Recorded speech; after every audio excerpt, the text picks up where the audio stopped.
Ciao ragazzi, io sono Riccardo, bentornati nel mio canale YouTube. Oggi parleremo di nuovo di rivettatrici. Questa rivettatrice della Top Shack è particolare perché è una rivettatrice 3 in 1. Già vi ho fatto diverse recensioni sulle rivettatrici per boccole filettate con questo sistema. Questa è 3 in 1 perché ci permette di utilizzare sia le boccole filettate che i classici rivetti, ma anche la funzione di roditrice. Davvero uno strumento interessante, fatto bene, che adesso guarderemo nel dettaglio.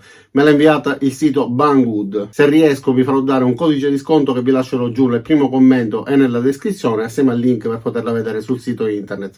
Adesso mettiamoci sul bancone, guardiamo come funziona, guardiamo come è fatta e ovviamente mettiamola alla prova. Iniziamo. Questa è la scatola all'interno della quale viene venduta la rivettatrice. All'interno troviamo questa valigetta che la protegge. E dalla parte opposta troviamo alcuni inserti per poter cambiare misura di boccola filettata e anche alcuni rivetti, sia rivetti classici che rivetti filettati. Allora, guardiamo per bene questa rivettatrice. Abbiamo detto che è molto più piccola rispetto alle altre, più compatta, più facile da utilizzare. Nonostante la leva più corta, ha una robustezza tale che ci permette di utilizzarla in modo molto pratico. È costruita bene, il metallo di cui è composta è spesso ben 2 mm, quindi abbastanza robusto, e l'impugnatura che ci permette di stringerla ha questa sagomatura che ci permette di alloggiare le dita in modo agevole, e l'impugnatura è in gomma. Si tratta di una gomma dura che dà un buon comfort nell'utilizzo, ci permette di avere una buona presa ed è anche antiscivolo. E sulla parte laterale troviamo degli inserti che ci permettono di utilizzare diverse misure per quanto riguarda i rivetti classici. Questa parte in plastica serve a coprire una parte in metallo, quindi è semplicemente decorativa. E una cosa che mi è piaciuta tantissimo, che vi avevo fatto notare come difetto sugli altri modelli, è il fatto che questa si apre in modo perfettamente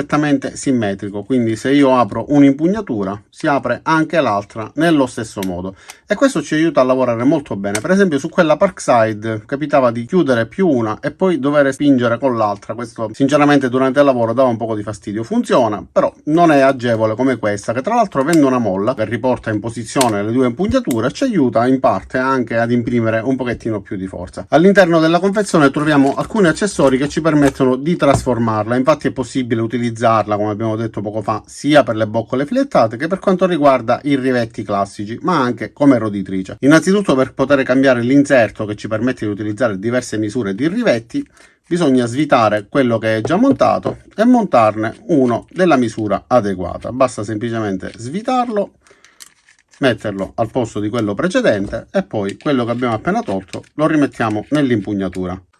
Sulla parte alta di questi inserti è riportata anche la misura in modo da abbinare il rivetto della misura adeguata. Vi faccio vedere anche come funziona e quanto è facile utilizzarla anche con un rivetto di questa misura. Quindi proviamo a stringere le due impugnature e vi faccio vedere come si dilata senza nessuna difficoltà.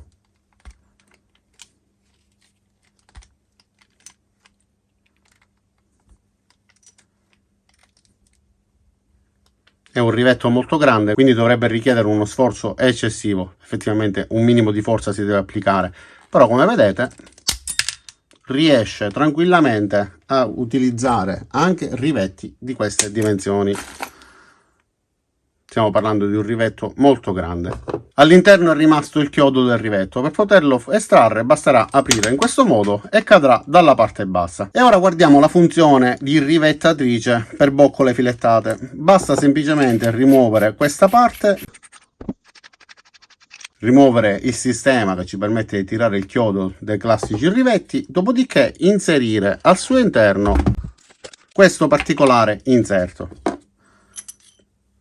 Si divide in due parti. Nella parte bassa di questo inserto troviamo anche un O-ring che serve da freno per evitare che l'inserto possa scivolare e quindi sfilarsi. Una volta inserito basterà spingerlo con un po' di forza verso l'interno, ok, e rimarrà nel suo alloggiamento, quindi l'O-ring lo mantiene al suo interno. Dopodiché possiamo inserire questa parte e poi quest'altra. Ok, in questo modo abbiamo la nostra rivettatrice pronta per funzionare. Prendiamo quindi una boccola filettata e vediamo subito come si comporta. Ovviamente dovete abbinare all'inserto M5 la boccola di misura M5. A questo punto dobbiamo allargare l'impugnatura ed inserire la boccola filettata all'interno del foro che abbiamo già preparato. Ruotando questa parte posteriore possiamo decidere quanto si debba avvitare l'inserto all'interno della boccola, e questo ci permette quindi di lavorare con una leva più o meno aperta. aperta. Infatti in questo caso riesco ad intervenire sul rivetto anche con una leva così stretta. Questo con gli inserti e con le boccole un pochettino più grandi ci permette di applicare la giusta forza senza avere una leva troppo aperta, perché verrebbe molto più difficile. In questo caso riusciamo a stringere con molta più facilità. Si tratta però di una boccola M5, quindi posso tranquillamente avvitare e lavorare anche con le impugnature quasi completamente aperte. Allora, stringendo vedrete che la boccola si ritrarrà e verrà fissata su questa lamiera. Come vedete, in questo modo è già riuscito a imprimere la corretta forza per poter alloggiare questa boccola in modo corretto. Adesso proviamo anche con una boccola più grande, perché con una boccola piccola è semplice, facile lavorare, ma con una boccola più grande effettivamente le cose si complicano, quindi diventa più difficile. Utilizziamo l'inserto M8. E allora ragazzi, io sinceramente non ho capito cosa sia successo, però ho perso tutte le registrazioni durante l'inserimento di queste boccole su questa lamiera e durante l'inserimento di questo rivetto, quindi vi faccio vedere, senza inserirlo sulla lamiera, come si utilizza anche col rivetto più grande, quindi il numero 8. Allora si inserisce come per l'M5 questa parte filettata. Dopo si inserisce la boccola. Ovviamente, essendo più grande, se dovessimo partire con le impugnature completamente aperte, sicuramente ci verrebbe più difficile. Si può fare perché è strutturata in modo che, nonostante la leva più corta, riusciamo comunque a imprimere la forza corretta. Guardate. Quindi si può fare tranquillamente. Nel caso in cui però per una ragione qualunque non dovessimo riuscire a farlo, per una posizione scomoda o perché la forza fisica non ci aiuta, per poter lavorare sui rivetti più grandi potremmo avvitare leggermente in modo da imprimere la forza in modo graduale. Quindi anche in questo modo si dà un po' di forza, ci viene molto più facile perché ovviamente la leva è quasi completamente chiusa. Come vedete già spancia un pochettino, quindi si dilata e ci facilita il lavoro. Possiamo andare o gradualmente facendolo un po' per volta, oppure una volta raggiunta questa dimensione poi possiamo avvitarlo tanto quanto basta per poter lavorare anche con le leve completamente aperte e in questo caso imprimere la forza corretta per poterlo serrare. Quindi semplicissimo.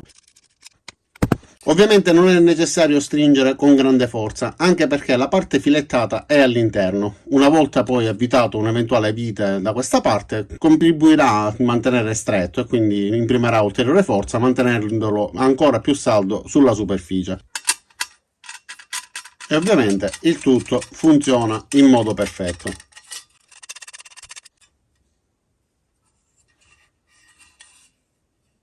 E ora vi faccio vedere anche l'accessorio che funge da roditrice. Abbiamo la possibilità di utilizzare questo, quindi questo ha questa forma geometrica che ci consente di avere una traiettoria praticamente dritta, quindi realizzare volendo anche un taglio, come si fa con le roditrici automatiche, sulla lamiera. Si inserisce in questo modo, dopodiché si avvita sempre lo stesso accessorio che lo mantiene fermo. Abbiamo la possibilità di posizionarlo come ci viene più comodo, quindi ruotarlo in anticipo in modo da poter lavorare nella direzione di cui abbiamo bisogno. Questa parte si abbassa e una volta richiuso rimuove una parte di metallo. Allora vediamo su questo pezzo di lamiera che già ho utilizzato, vi faccio vedere il funzionamento. Quindi come vedete va a mordere il metallo e ne asporta una parte. Molto semplice. Allora ovviamente l'inquadratura adesso non ci aiuta, queste sono le lunette, quindi gli scarti di lavorazione che si formano. E come vedete con un paio di morsi rimuoviamo tutto questo materiale. Volendo, certo non è facile, richiederà un po' di tempo, si potrebbe anche tagliare tutto. Invece l'altro, avendo una forma rotonda, ci permette di andare in qualunque direzione e rimuove molto più materiale. Allora ovviamente io già qua avevo provato ma non è venuta la registrazione, quindi vi faccio vedere continuando sul lavoro già esistente. Ovviamente cadrà, quindi devo tenerla in questo modo. Per farvi vedere quanto è facile utilizzarla lo tengo con il polso. Ok, e abbiamo rimosso altro materiale. Proviamo ora in questo modo, utilizzando l'impugnatura nel modo corretto. Ok, e volendo potrei continuare e fare anche delle curve. Abbiamo visto quindi come riesce a lavorare tranquillamente con un rivetto di dimensioni abbondanti. Uno l'ho fissato qua in questo foro, anche se non si è registrato. Adesso vediamo se riesce a lavorare bene anche con i rivetti piccoli, che non è da sottovalutare, perché a volte le rivettatrici con i rivetti più piccoli slittano. E allora inserisco il rivetto di dimensioni più piccole, vediamo come lavora. Con questi piccoli si stringe con molta facilità. Non ho visto dove è andato a finire, comunque avete visto che ha lavorato perfettamente ed è riuscito a ripiegare la boccola, che è finita da questa parte, in modo perfetto. E allora ragazzi, rivettatrice della Top Shack 3 in 1, modello TSRG3. Come avete visto funziona bene. Funziona con i classici rivetti, funziona con le boccole filettate e ha questa particolare funzione tipo roditrice, che secondo me in alcune circostanze effettivamente può tornare utile. Non so quante volte la utilizzerò, però effettivamente è un accessorio in più che in alcune circostanze, ripeto, potrebbe essere necessario. Per quanto riguarda invece l'utilizzo con i rivetti classici, obiettivamente come avete visto è riuscito a lavorare tranquillamente. Lo stesso per quanto riguarda le boccole filettate, la sua struttura, perché veramente è robusta, anche spingendo con forza le due impugnature rimangono ben salde. C'è questa molla che ci permette di utilizzarla in modo simmetrico, guardate, si apre e si chiude anche l'impugnatura dalla parte opposta, quindi ci facilita il lavoro davvero di tantissimo. Secondo me è un utensile che all'interno di un laboratorio, di un hobbista e non, può tornare davvero utile. Io vi lascerò il link giù nel primo commento nella descrizione per poterla vedere sul sito di Banggood ed eventualmente poterla acquistare con un codice di sconto che spero di riuscire a farmi dare. Detto questo, non mi resta che ringraziarvi di aver visto il video fino in fondo. Vi invito ad iscrivervi al mio canale, mettere mi piace al video se vi è piaciuto e l'avete ritenuto utile, cliccate sulla campanella qua giù per attivare le notifiche e ci vediamo ai miei prossimi video. Ciao da Riccardo e a presto!